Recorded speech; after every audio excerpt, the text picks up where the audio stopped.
আসসালামু আলাইকুম প্রিয় দর্শক সবাই কেমন আছেন? চলে আসলাম 18 নভেম্বরের গুরুত্বপূর্ণ আবহাওয়ার আপডেট নিয়ে। আগামীকাল 18 নভেম্বর কেমন থাকতে পারে বাংলাদেশের আবহাওয়া?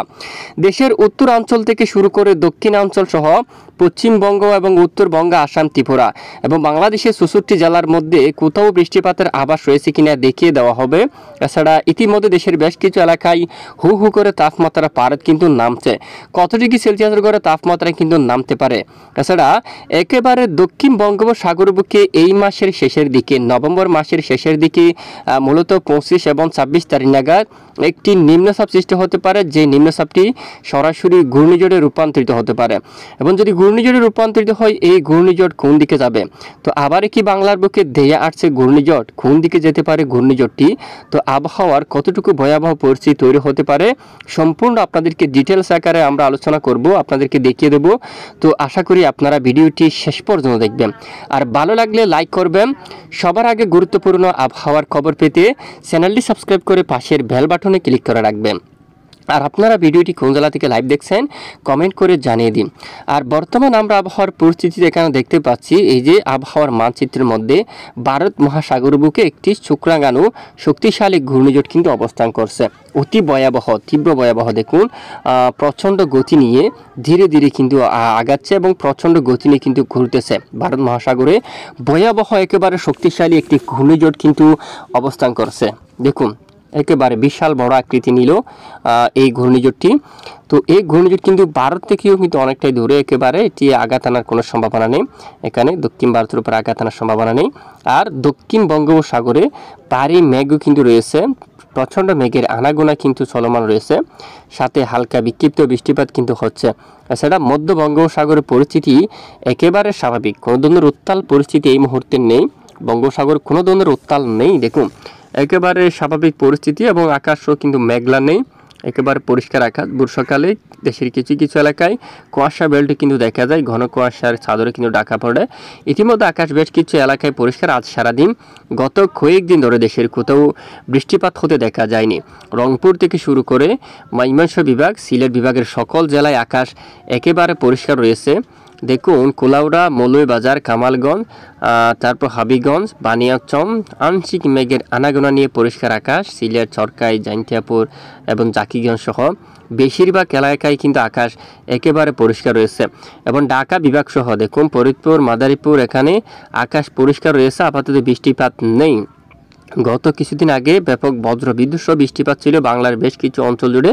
তবে বর্তমান আবহাওয়ার পরিস্থিতি একেবারে স্বাভাবিক অবস্থায় রয়েছে, কোনো ধরনের উত্তাল মূলত দুর্যোগপূর্ণ আবহাওয়া কিন্তু নেই, তীব্র বজ্রপাতও নেই।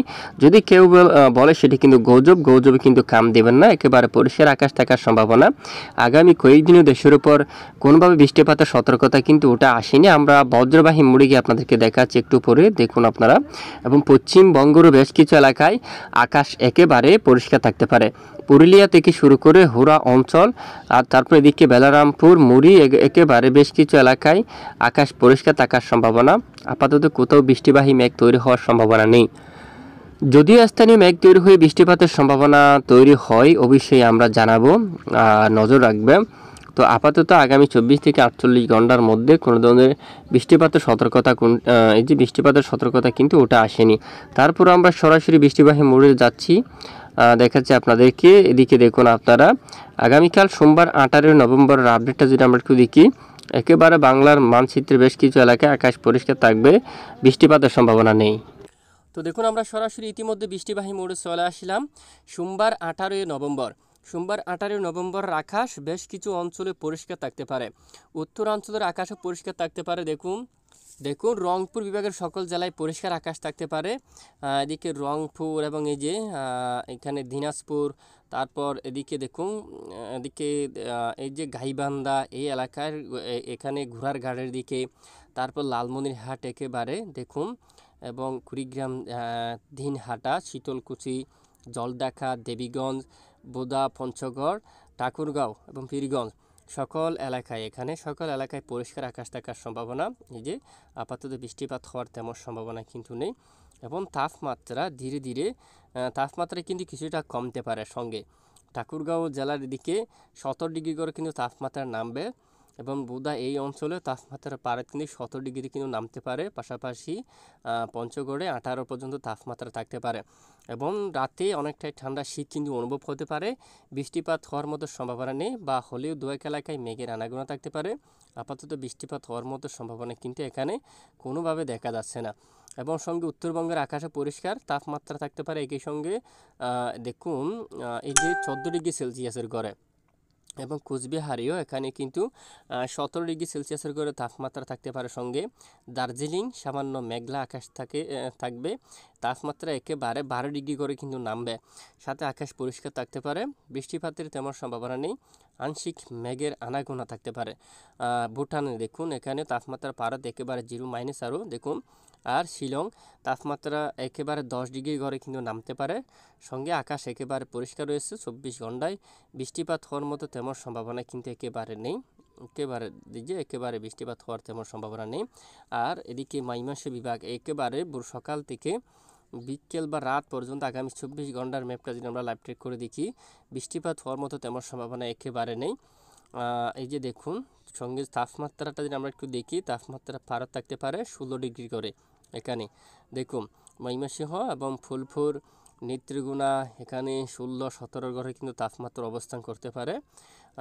দেখুন এর চেয়ে কিন্তু বেশি না, একেবারে 16 ডিগ্রি করে কিন্তু তাপমাত্রা কিন্তু নামছে। কিছু এলাকায় দেখুন এখানে সরিষাবাড়িতে আগামীকাল থেকে 15 ডিগ্রি সেলসিয়াসের ঘরে কিন্তু তাপমাত্রা নামবে। সিংড়া অনেক স্থানে 15 বা 14 ডিগ্রি পর্যন্ত কিন্তু নামতে পারে তাপমাত্রা, যার কারণে রাতে ঠান্ডা শীত কিন্তু অনুভব করতে পারে বেশ কিছু অঞ্চল জুড়ে।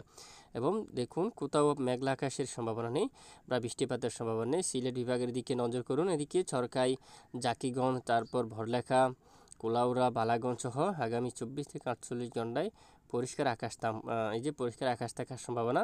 আপাতত বৃষ্টিপাত হওয়ার মতো তেমন সম্ভাবনা কোনোভাবে নেই। তারপর তাপমাত্রাটা যদি একটু আমরা দেখি, তাপমাত্রা এখানে থাকতে পারে 16 ডিগ্রি সেলসিয়াস। 16 মৌলভীবাজার এখানে 16 ডিগ্রি কিন্তু তাপমাত্রা অবস্থান করবে। বালাগঞ্জ এই যে এখানে বানিয়াচং 18 থাকবে, হবিগঞ্জের দিকে 17, তারপর খোয়াই থাকবে 18, এরকম কুমারঘাটের দিকে কিন্তু 17 ডিগ্রিতে কিন্তু তাপমাত্রা থাকার সম্ভাবনা। আর এদিকে লাখাইয়ের উপর 1 ডিগ্রি কিন্তু বেশি, 18 ডিগ্রিতে তাপমাত্রা থাকবে। কাপাসিয়ার দিকে থাকবে 16 ডিগ্রি, এখানে 16 ডিগ্রি কিন্তু তাপমাত্রা থাকতে পারে। আর এদিকে ঢাকা বিভাগের দিকে দেখুন বৃষ্টিপাত হওয়ার সম্ভাবনা কিন্তু নেই মোটেও, একেবারে আবহাওয়ার পরিস্থিতি স্বাভাবিক, কোনো ধরনের বৃষ্টিপাতের সতর্কতা কিন্তু নেই। আর তাপমাত্রা কেন থাকতে পারে 17 ডিগ্রি ঘরে। দোহার, মুন্সিগঞ্জ সহ এখানে শিবচর অঞ্চল এখানে 16, এখানে ফরিদপুর কিন্তু 16 ডিগ্রিতে কিন্তু তাপমাত্রা থাকবে। আর এদিকে এখানে বালিয়াকান্দিতে কিন্তু 16তে, মাগুরা, পাংশা এদিকে 3টি স্থানে এখানে কিন্তু 16 ডিগ্রি করে কিন্তু তাপমাত্রা থাকতে পারে। তারপর একটুখানি এদিকে আসলে কোটচাঁদপুর, তারপর দামোহদা 16তে তাপমাত্রা থাকছে এখানেও। আর তারপর আলমডাঙ্গা, মেহেরপুর, তারপর এখানে উত্তর এখানে দেখুন কারিমপুরের দিকে কিন্তু 15 এবং ধুমখালের উপরেও কিন্তু 15 ডিগ্রি করে কিন্তু তাপমাত্রা নামবে, সাথে বৃষ্টিপাতের সম্ভাবনা কোথাও নেই। এবং দক্ষিণ অঞ্চলটা যদি আমরা একটু দেখি, খুলনা এবং বরিশাল এবং চট্টগ্রাম বিভাগ, এই 3 বিভাগের আবহাওয়ার পরিস্থিতি কেমন থাকতে পারে। আর যশোরের উপর তাপমাত্রা যদি দেখি একেবারে 17 ঘরে তাপমাত্রা থাকবে, এবং আগামী 24 ঘন্টায় এখানে বৃষ্টিপাত হওয়ার মতো তেমন সম্ভাবনা কিন্তু একেবারে নেই, একেবারে বৃষ্টির সম্ভাবনা নেই। শিবনগর এখানে ওই যে 19 ডিগ্রিতে তাপমাত্রা থাকছে সর্বনিম্ন, তেমনভাবে কিন্তু কমছে না। উপকূলীয় বেশিরভাগ এলাকায় তাপমাত্রা থাকতে পারে প্রায় 19 ডিগ্রি সেলসিয়াসের ঘরে। মংলাতে 19, বাগেরহাটে কিন্তু 15 থাকবে, জিয়ানগর 17, মঠবাড়িয়াতে কিন্তু 16 থাকবে, পতরঘাটা এখানে 18, কালাপাড়া দিকে কিন্তু 16তে তাপমাত্রা। সঙ্গে আকাশ পরিষ্কার থাকতে পারে, বৃষ্টিপাত হওয়ার সম্ভাবনা নেই। চরপেশন, লালমোহন, হাতিয়া এবং এই এলাকায় দেখুন 22 ডিগ্রি সেলসিয়াসে কিন্তু তাপমাত্রা অবস্থান করবে। চট্টগ্রামে 19 পর্যন্ত, আর ফটিকছড়ি উপজেলায় কিন্তু 17 ডিগ্রিতে, রাঙ্গামাটিতে 20, বিলাইছড়িতে 18, রাজস্থলীতে 17, রোয়াঙ্গাছড়ি 18, সাতকানিয়াতে কিন্তু 17, এরকম তাপমাত্রা থাকার সম্ভাবনা কিন্তু রয়েছে। চকরিয়াতে 18 ডিগ্রি সেলসিয়াস, বৃষ্টিপাত হওয়ার সম্ভাবনা নেই আগামী 24 ঘন্টায়। দেখুন বৃষ্টিপাতের সম্ভাবনা নেই কোথাও। একেবারে যদি দেখি দক্ষিণ বঙ্গোপসাগরে কিন্তু ভালো বৃষ্টিপাত থাকার সম্ভাবনা রয়েছে একেবারে। দেখুন মাঝারি থেকে ভারী বৃষ্টিপাত। তো এবার দেখে নিচ্ছি যে ঘূর্ণিঝড় কবে তৈরি হচ্ছে।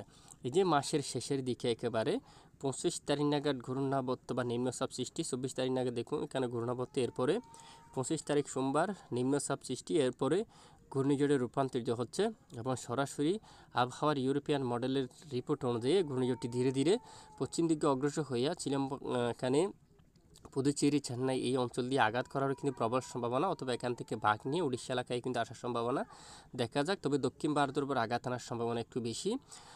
যদি পরিবর্তন ঘটে, এটি যদি পরিবর্তন ঘটে তাহলে সরাসরি বাঘ নিতে পারে। তো দেখা যাক পরবর্তীতে কোন দিকে যায়, আমরা জানাবো। এই যে ঘূর্ণিঝড়ের ফলে ব্যাপক ভারী বৃষ্টি এবং দক্ষিণ বঙ্গোপসাগর খুবই উত্তাল হতে পারে। তো এ হচ্ছে আজকের আবহাওয়ার গুরুত্বপূর্ণ আপডেট। এটুকুর সঙ্গে থাকার জন্য অসংখ্য ধন্যবাদ।